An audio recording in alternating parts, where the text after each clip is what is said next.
사회적으로 핫한 이슈를 키워드로 알아보는 핫키워드 시간입니다. 김규리 캐스터 안녕하세요. 안녕하세요.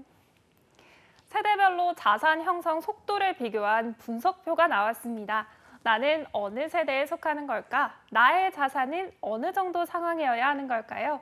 오늘 한번 비교해보는 재미가 있을 것 같은데요. 핫키워드에서 짚어보겠습니다. 네, 자산 증식 정도를 세대별로 나눠봤다는 게 흥미로운데요. 구체적으로 어떤 조사일까요? 네, 나이에 따라서 축적한 자산의 규모도 제각각일 텐데요. 얼마나 차이가 나는지 서울연구원에서 세대 간 자산 격차 분석을 내놓았습니다. 세대를 분석하는 시기와 명칭은 조금씩 다르죠. 여기서는 산업화 세대, 베이비 부머 세대, X세대, Y세대 등으로 구분했습니다. 2012년부터 2020년까지 9년 동안 각 세대의 자산 현황이 달라진 걸 보면요. 누가 가장 자산이 많았을까요? 혹시 짐작이 가신가요? 아무래도 나이가 가장 많은 세대가 아닐까요? 네, 맞습니다. 우선 자산이 가장 많은 세대는 1955년생에서 1964년생 출생한 1차 베이비 부머 세대였습니다. 2020년 기준 평균 4억 9,048만 원의 자산을 보유하고 있었는데요. 반면에 자산이 가장 적은 세대는 평균 2억 110만 원을 보유한 Y세대였습니다. 네, 그러면 재산 증식의 속도에도 차이가 어느 정도 있었을까요?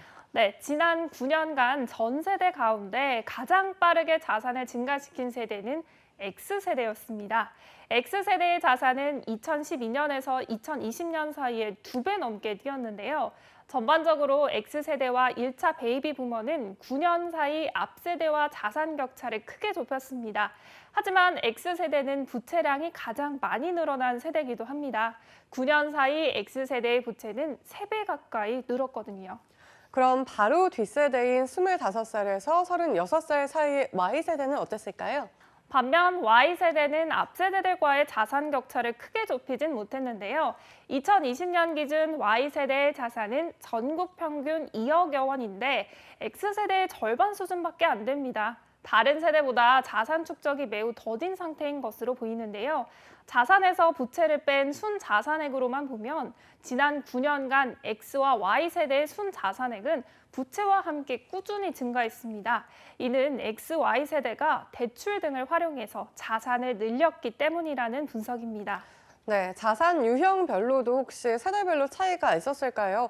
가장 큰 비중은 영끌 열풍을 불러일으킨 부동산이 아닐까 싶은데요. 네, 맞습니다. 자산의 가장 큰 비중을 차지하는 것은 부동산인데요. 부동산 보유액이 가장 큰 세대는 1차 베이비 부머로 평균 3억 5,499억 원의 부동산을 보유하고 있었습니다. Y세대의 보유액은 9,384만 원에 불과했습니다. 금융자산 투자 성향에서도 차이가 있었는데요.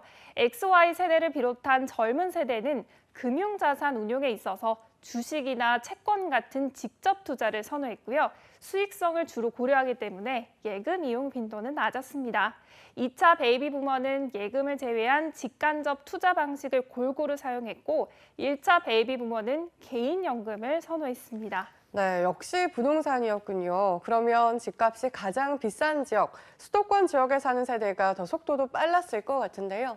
네, 지역별로도 특이점이 뚜렷한데요.